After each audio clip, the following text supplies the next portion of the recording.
Wondery Plus subscribers can binge all episodes of Over My Dead Body, Gone Hunting, ad-free. Join Wondery Plus in the Wondery app or on Apple Podcasts.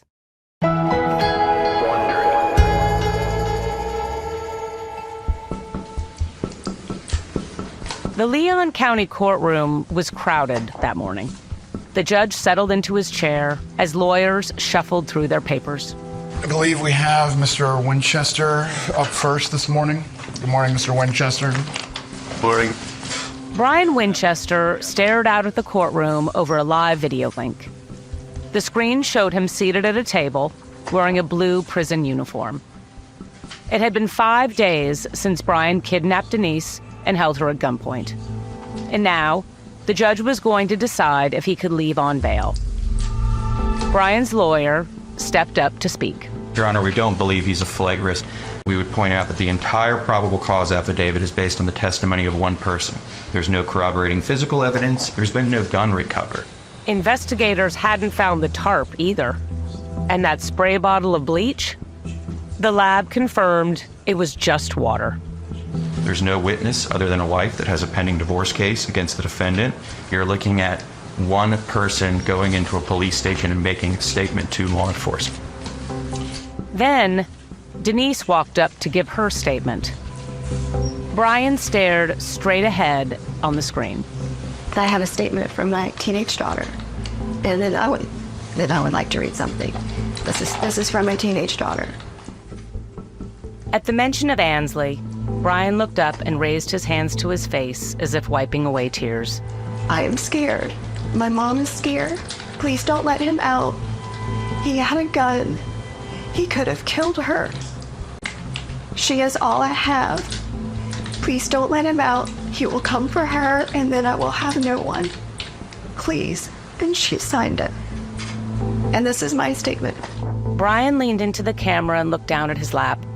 I am begging you to keep Brian behind bars.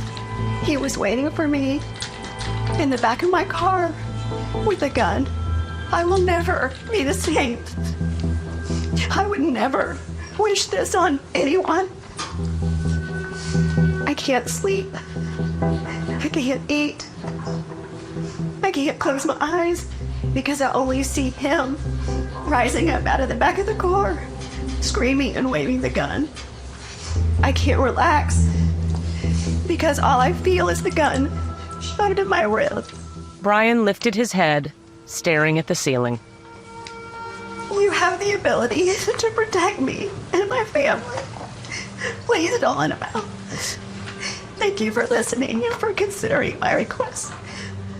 As Denise made her way back to her seat, Brian looked down at the floor.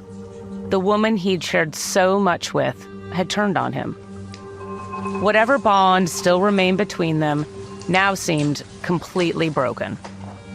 The judge listened to the lawyer's final comments, then leaned forward. I'm going to rule as follows.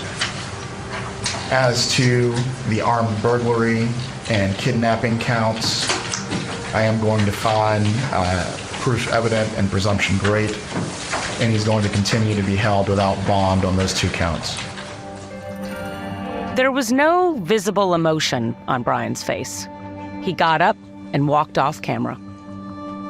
Brian wouldn't be getting out of jail, at least not until he stood trial. And with Denise testifying against him, the chances of a jury setting him free were slim. Brian was trapped, maybe for a very long time. If he wanted to avoid that, he was going to have to find another way out.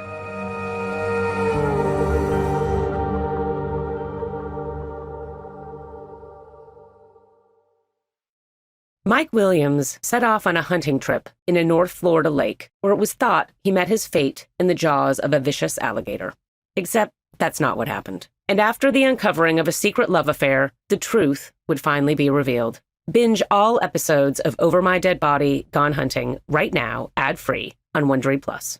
From Wondery and Campside Media comes Season 3 of the hit podcast Suspect. This is a story of 2 victims, one murdered in cold blood, one imprisoned for a crime he did not commit.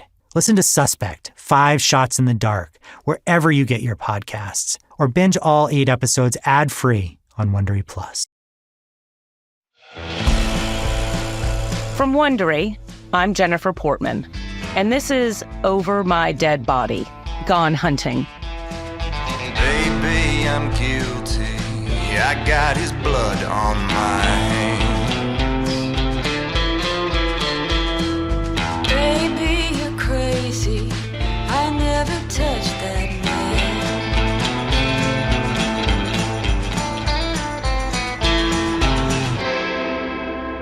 This is episode 5, 3 Trees.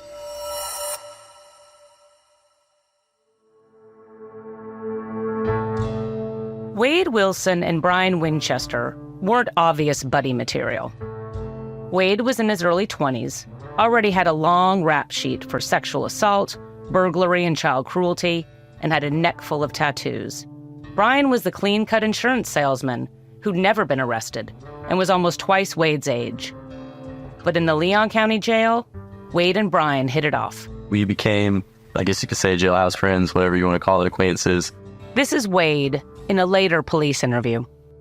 Wade had heard what Brian was in for, and he was ready to give him the benefit of the doubt. I thought maybe, okay, Brian, maybe, he didn't do this. He got caught up in a bad situation. A bad situation. That was why Brian had first approached Wade. Wade was a guy with the right experience, a guy who might be able to help Brian solve his problems, particularly because Wade was going to be leaving jail soon, released on probation. So he knew I was going home. He wanted me to help his case. A few days before Wade was due to be released, Brian came to him with a proposal. What he wanted me to do was set up reasonable doubt with various scenarios and situations so that when he goes to trial, there's multiple situations with forming reasonable doubt and he's not going to be found guilty. Brian gave him a few different scenarios. The first involved Florida State University. He wanted me to find a girl who went to FSU because Denise works at FSU. She would know about Denise, or Denise would know her through school. The plan was Wade was going to pay the girl to lie to the police. She was going to tell them she had been in a sexual relationship with Denise, and that in an unguarded moment, Denise had confessed to her that she'd made up the kidnapping story about Brian. She admits to this girl that my husband's in jail, and then she continues on to tell this girl, I feel guilty because I put him there. Me and this guy that I'm seeing right now have put Brian Winchester in jail, and I feel guilty about it. And so in Brian's mind, what that would have created would have been, obviously that Denise admits that she put Brian in jail, and so Brian's innocent. That was scenario number 1. But Brian had other ideas for Wade. The second one that he came up with was he wanted me to find somebody that claims that they used to sell like cocaine and that, Denise has a coke problem. The third scenario was he wanted me to find another person who says, I'm seeing this woman, but I don't know what to do because she's involved in this situation and it's a little too much for me right now. Wade told Brian he wasn't sure this was something he wanted to get involved in. But when the day of his release came, Brian pulled him aside again. And he says, please, please, please help me. I need your help. If not for you, it's nobody else. I need your help. I need you to help me. And this time, maybe against his better judgment, Wade said yes. He kind of persuaded me, okay, I'll help you. Again, I'll help you, bro. I really don't want to, but, at this time I still thought he was maybe innocent. I'll help you.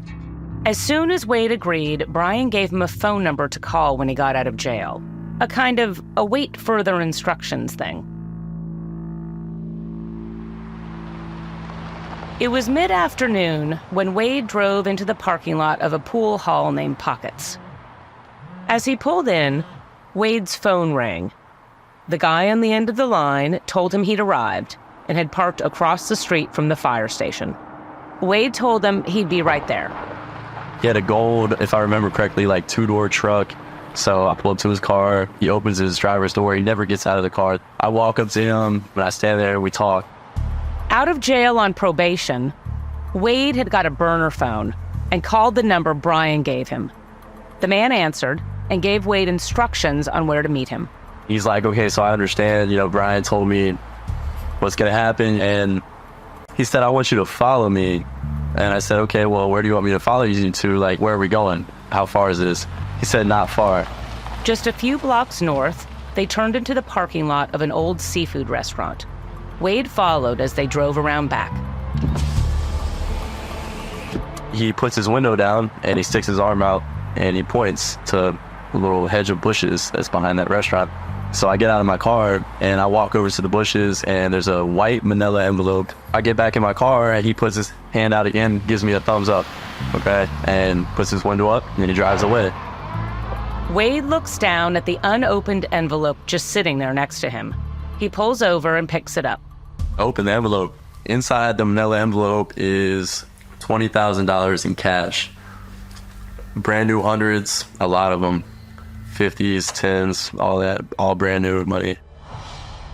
But there was something else in the envelope. It's like 15, 20 pieces of paper, handwritten. What it is concerning his wife, it talks about like her past problems, what she's done to him, where she lives, her cars, the license plate numbers on her cars, gate code to the community that she lives in, how to get into the community, the garage door code to her house, what kind of cars she has, what color they are, their children, how old they are, all this stuff. And like, it was all just in there. It was research material Wade would give to the fake witnesses to help them make their stories more believable. And the money was to pay them. Opening that envelope and seeing what was inside, it kind of freaked Wade out. At this time, I'm thinking to myself, I'm like, listen, this is too much. I don't want anything to do with this. I don't want anything to do with this situation. I don't want to be involved with this situation. In my mind, I'm thinking of a way like, okay, how am I going to get out of this situation? So he called the guy back. So I pull up in my car, and this time I get into his car in the passenger side. So I told this guy, I'm like, listen, just tell Brian, I'm sorry, man, but I can't help you guys. I don't want any part to do with this whole situation. I can't help you guys. I'm like, here, I'll give you this money back, okay? Because I'll give you this money back. The paperwork that was in this envelope, you can have it all back. I'll give it all back to you. I don't want any of it. I don't want anything to do with the situation. The mood shifted. Pretty much, he told me that, listen, it's already too late. You've read this paperwork. You already know too much. You already said you were going to help. So do you value your life? Do you value what you have going on in life? Wade got out of the truck. Maybe it was a bluff? Or maybe Brian and his accomplice were seriously dangerous. Wade made a decision. I got rid of the phone. I didn't want him contacting me or somehow tracking me down. And I actually went to Texas to get away from this guy.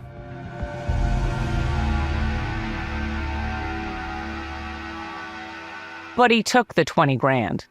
I bought a lot of personal training equipment. I'm also 22 years old, so I bought a lot of just cool stuff. Not long after, Wade came back to Tallahassee. With all the money gone, he wound up back in trouble with the law again. Today's date, July 6, 2017. And that's how Wade found himself in a small interview room at the Leon County Courthouse. We were told that you had some contact with a subject named Brian Winchester. Is that correct? Yes, sir, I did. Wade knew how the system worked. If he told the police about what Brian had hired him to do, that could very well be his get-out-of-jail-free card. So Wade told the whole story. We became, I guess you could say, jailhouse friends, whatever you want to call it, acquaintances. And the state attorney's office listened with great interest.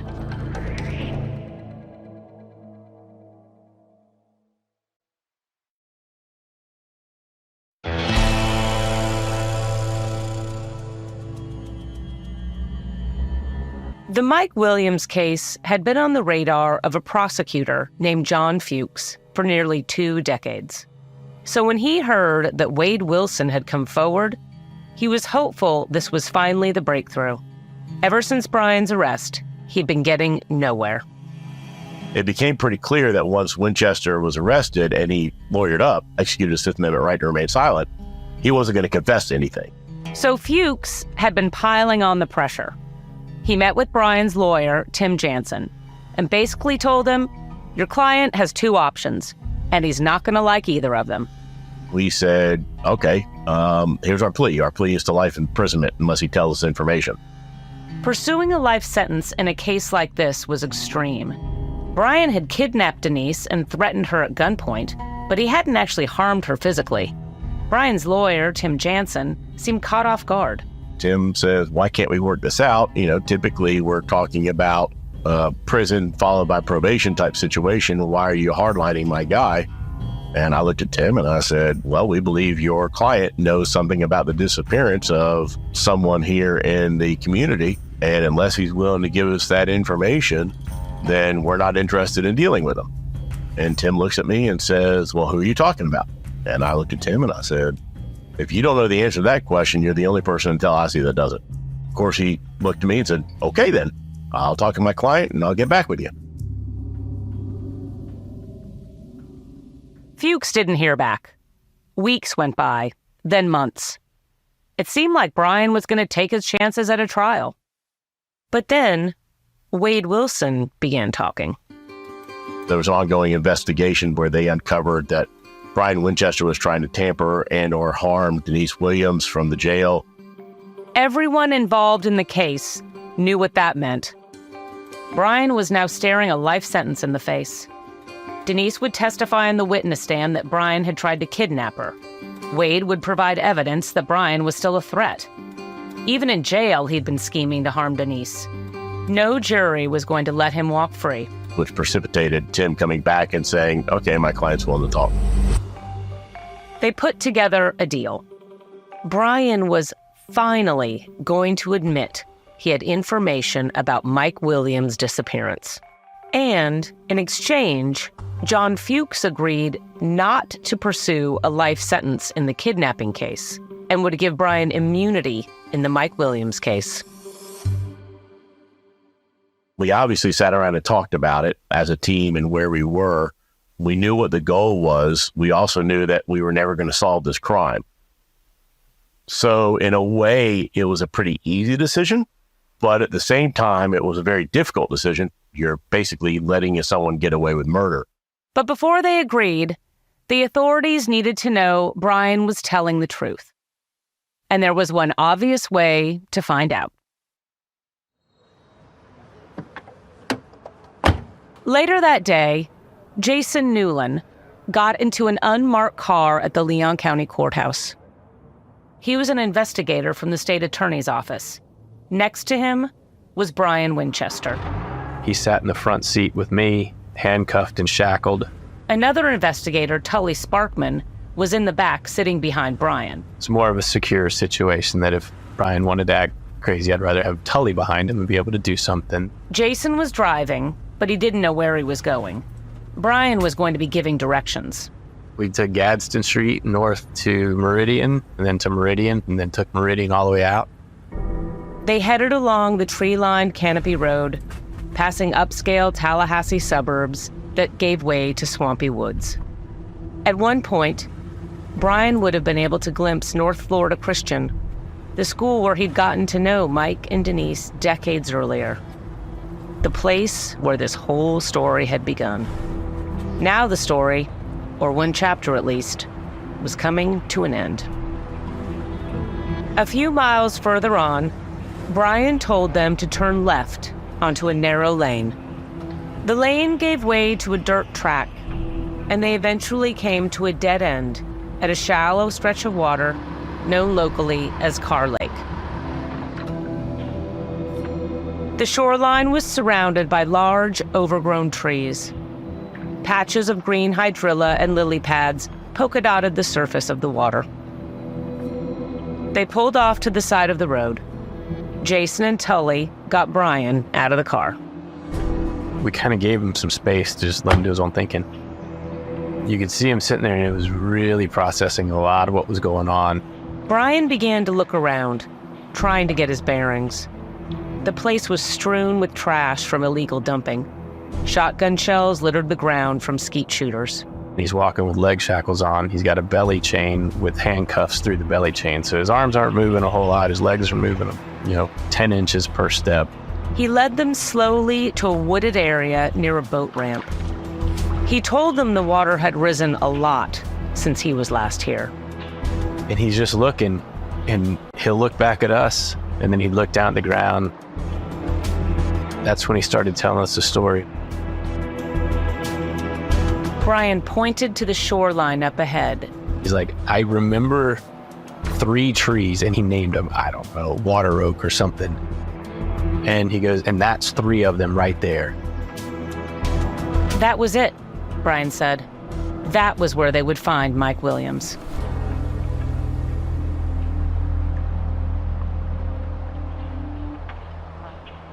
Over the last 17 years, Carr Lake had risen by several feet, and the spot Brian had pointed to was now underwater, which meant finding Mike was going to require serious manpower.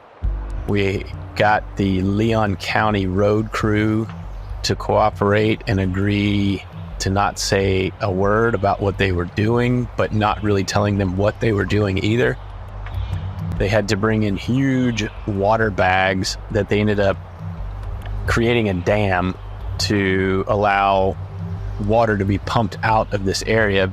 So we had to drain the water out with the pump, keep the pump running for multiple days, and make sure nobody came trampling through our little work site at the time. The hunt went on for 6 painstaking days. Searchers learned to watch out for cottonmouth vipers in the thick mud. After several days of scraping, not digging, scraping inch by inch with a backhoe, one of the operators came across the tarp, and that's when everything hit pause. Inside the blue tarp was a body. It was wearing hunting clothes, the same clothes Mike Williams was wearing 17 years ago. Encircling the bones of the left ring finger was an intact wedding band.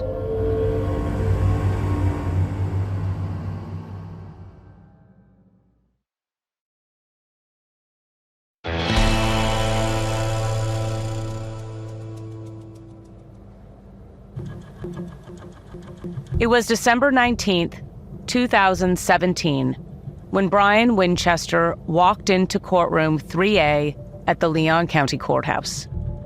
It was 1.5 years after Brian held Denise at gunpoint. He was there for sentencing on the charge of kidnapping Denise. The gallery was divided in half by an aisle, and friends and family of Denise, Brian, and Mike sat anxiously, unsure of what would happen next. None of them knew about the plea deal or what had happened to Carr Lake. Brian stood up to address the judge. All he could do now was plead for leniency. I apologize to everyone at this point, to my family, to my friends, and especially to Denise. He wore a Navy prison uniform with tissues bunched up in the front pocket. He leaned over the microphone, wearing reading glasses. Never, ever did I have any intentions of harming Denise, nor would I. It seemed like Brian was making a final appeal to Denise, the woman he'd married, who he'd kidnapped, who'd got him arrested, and now still held his fate in her hands. Denise got up to speak, dressed entirely in black. He is the reason he has been sitting in jail the past 16 months. He's the reason that he lost me and his children. I'm asking you to sentence him to life in prison for the crimes he has committed. It comes down to my life or his, and I'm asking you, please, to choose life. Nothing had changed her mind since the bail hearing. The lawyers made their final statements.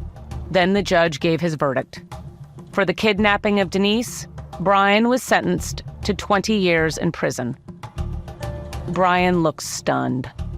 It was more than he'd been expecting from the deal. He would be eligible for release by the age of 65. For friends of Mike watching, the hearing had been a disappointment. There was no mention of Mike. It was the most depressing day I think I've ever had. Brian's gone to prison. Denise is going to have a happy life. The one thing that was bothering her was Brian Winchester. He's gone. and we'll never find what happened to Mike Williams. So it was dark. Gosh, it was just miserable. After all those years of waiting for a moment like this, it seemed like the best chance of finding out what had happened to Mike had gone. But that wouldn't last long. Good afternoon. I'm Special Agent in Charge Mark Perez with the Tallahassee Regional Operations Center. The day after Brian's sentencing, I got a call. The Florida Department of Law Enforcement was holding a press conference. I appreciate you being here today as we provide you an update of the Jerry Michael Williams investigation. With me is I was sitting a few rows from the podium alongside reporters from all the local news outlets in Tallahassee. Standing here now, I can tell you that we know what happened to Mike Williams. He was murdered. And while this case is 17 years old, it just recently turned into a homicide investigation. I can tell you that we are currently... Agent Perez said that human remains had been found and that DNA testing had confirmed that the remains belonged to Mike Williams. Forensic analysis had also shown that Mike had been killed. As he was speaking, I was connecting the dots. Was this press conference timed after Brian Winchester was sentenced yesterday? Was there any correlation between those two events? I think the only correlation we felt it necessary just to allow, that was a separate investigation being conducted by the Leon County Sheriff's Office, and we were letting that run its separate course, and we thought it appropriate to let that run its course before we made the notification today. It seemed clear to me that Brian must have led law enforcement to Mike's body. How else could they have found it after all these years? But everything else about Brian's cooperation with the police was a mystery to anyone who wasn't inside the state attorney's office. How much had Brian said? How many details had he been forced to give? Who else had he implicated? If I was pondering those questions in December of 2017, I knew Denise Williams was too. Now that she'd helped send Brian to jail, one question would be top of her list. What had Brian said about her? But Denise's name was not mentioned at the news conference. It came and went without her being arrested or charged. Weeks went by. I don't know what was going through Denise's mind over this time. Perhaps she was beginning to think the police had moved on. Or maybe she was scared, waiting, dreading what Brian had set in motion. Then one day, a couple months later, Denise got a call. It was Kathy, Brian's ex-wife.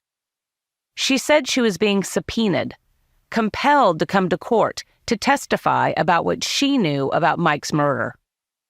But what Kathy didn't tell her was that the call was being recorded by law enforcement. So I'm kind of freaking out about this subpoena. I'm sure I know they're wanting to talk to me about Mike. And I mean, I've always just pretended like I don't know anything. And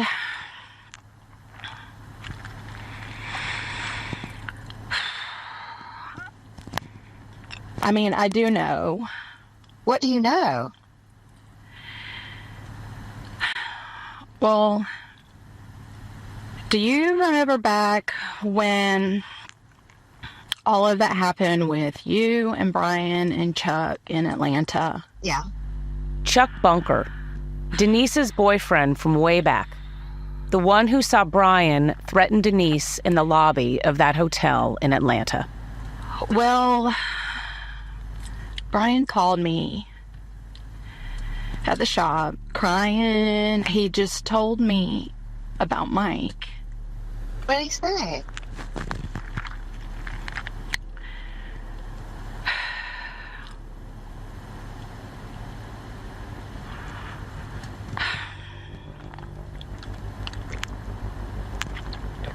He called you upset about Chuck, and then he wanted to talk about Mike. He was mad at you.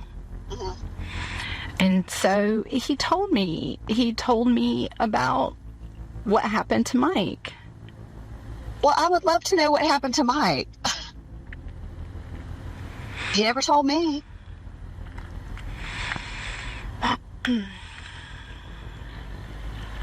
They said they found his remains and that he was beaten or that he was shot. Brian told me that y'all planned it. Planned what?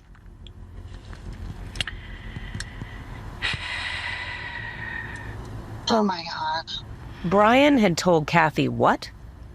Denise seemed genuinely shocked. But what was it that she was shocked about? Was it that Brian had murdered Mike?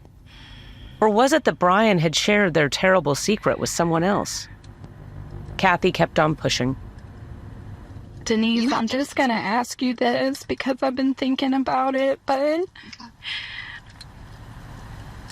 like, not long before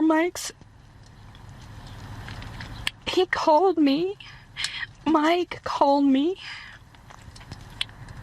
And he had found a bunch of money in your wallet. Mm-hmm. And he said, I think Denise has a boyfriend. But I remember thinking, like, he knows that Denise and Brian like each other. And like, I've always thought to myself, if I had said, Mike, I think Brian has a girlfriend, I've always wondered if he would still be here. Like, why couldn't y'all just get a divorce? I've always known that you and Brian loved each other. Brian told me one time that you were his best friend and that was just the way it was always going to be.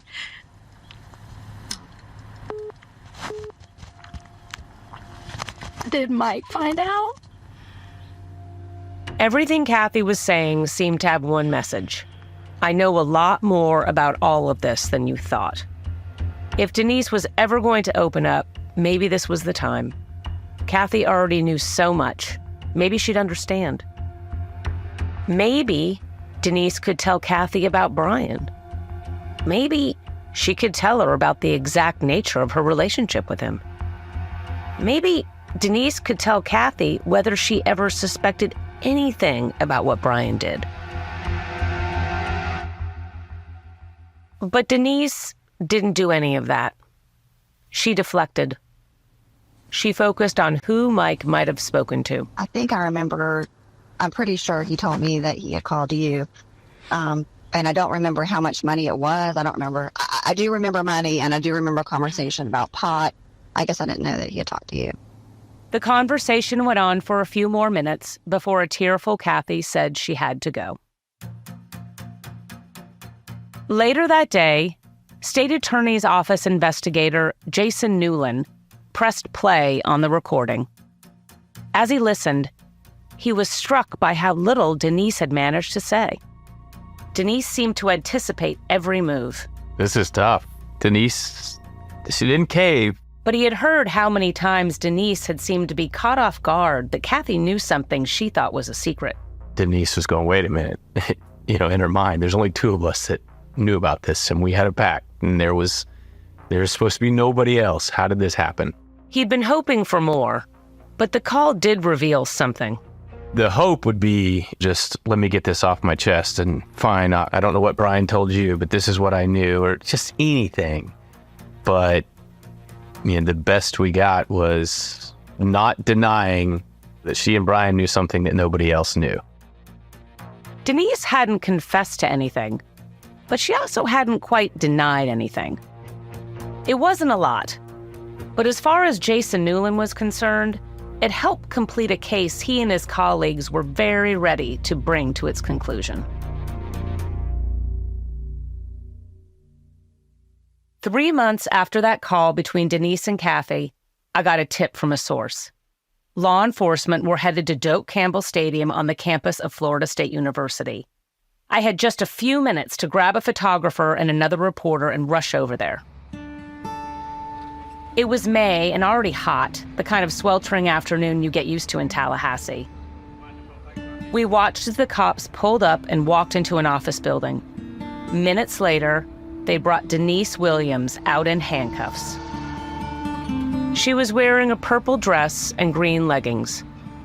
Her blonde hair was pinned back from her forehead. Law enforcement officers flanked her on both sides. She stared down at the ground when she saw me. I had one chance to ask questions as she walked past. Denise, did you kill Mike? Did you and Brian plan to have him killed? Do you have anything that you want to say to Cheryl? Or anything you want to say at all?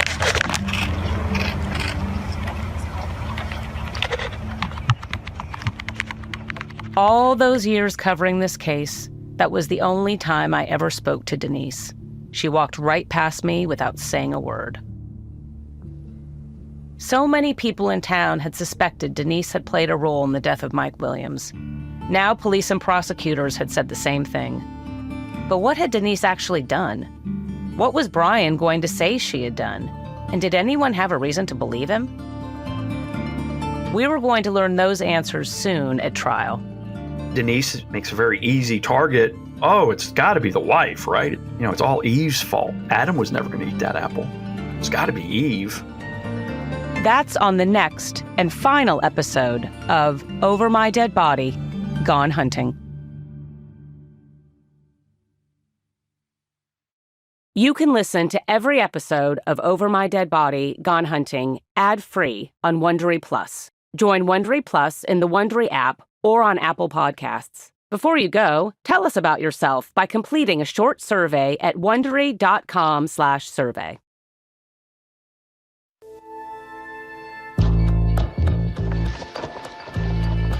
From Wondery, this is episode 5 of 6 of Over My Dead Body, Gone Hunting. A series about the extremes of love and betrayal. Over My Dead Body, Gone Hunting is hosted by me, Jennifer Portman. This series is written and reported by Eric Barton. Producer is Denise Chan. Senior producer is Russell Finch. Story editor is Eric Benson. Consulting producer is me, Jennifer Portman.